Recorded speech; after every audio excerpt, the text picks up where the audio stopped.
So I'm not afraid to throw some challenges at you in this course. This is what it's all about, is tackling those really difficult situations you'll find yourself in. So this is another one. So instead of perspective, the problem here is texture. How do we accurately replace texture of the grass over on top of the leaf? Because it's organic and it's going all these different places, it's going to be really hard to just copy and paste over it. So let's try a few things first. Let's loosely select our leaf with the lasso tool and see how the content aware tool does naturally. Select our layer, edit, content aware fill. Let's see what it does. It does a pretty good job. Let's go ahead and zoom in. You can still see where the leaf was kind of cut out. There's some kind of weird coloring happening here. It's pretty darn good, but it's not perfect.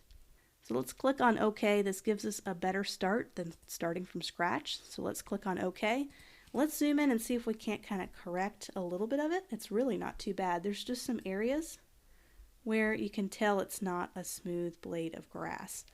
So one thing we can do is we can add a new layer and we can use the clone tool. So we can have perfect control over this.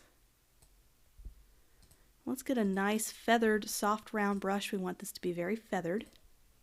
Let's just do a little sample. Okay, there we go.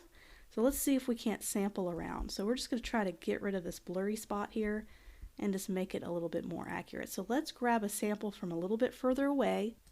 Okay. So let's get the sample right up here. I'm going to hold down Option. Let's go ahead and get a sample. And I could do this on a new layer just to keep everything in layers because I can have more control over it. And it's going to give me a preview of where it's going to be so you can always kind of match it up right about here.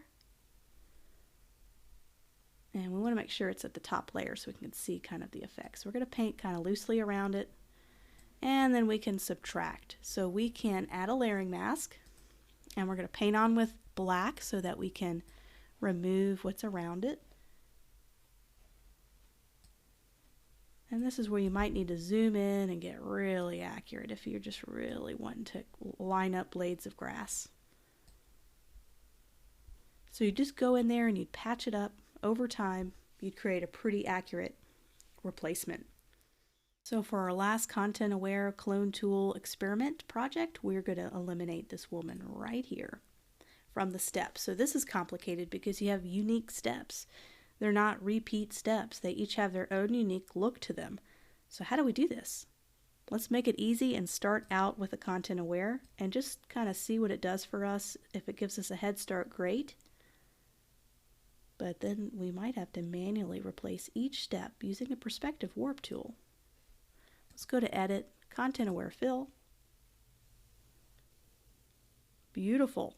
Look at that. I am always impressed with how they're changing their algorithms. You could still see some imperfections, so let's zoom in. Some places where it's broken on the floor, but it is pretty darn accurate. So let's make sure we don't need to change our sample to get a better look, and let's click on OK. So that gave us a fantastic start. We don't have to do everything from scratch like we used to do before the Content Aware tool was invented, where we'd have to get the clone tool or duplicate each step and fill it in manually. We're going to do a little bit of that just to make sure we don't have this broken step look. So let's start with this step. I'm going to go ahead and merge these layers together, just Command E. I just want to have one working layer here. So this is where we have to do a little bit of manual work here. So we're just going to select this little area, zoom in, and just kind of flatten that out. We're going to take the clone tool to make it easy. We're going to do a smaller sample. Let's sample right above it. Hold down Option, Sample, and get rid of it. We're just kind of flattening out the steps on some of these. Some of them, it might look more natural to leave it that way. So every situation is going to be different. So let's take a sample nearby and slowly kind of get rid of this little object. Do a dark sample, do a light sample, just kind of crafting a new look for this area. Let's see how that looks. So you can go in, do the little details. I'm not going to probably be taking me 30 minutes to really get all of those steps even or keep some of those jagged edges just to have a look to them. But just like that, she's gone.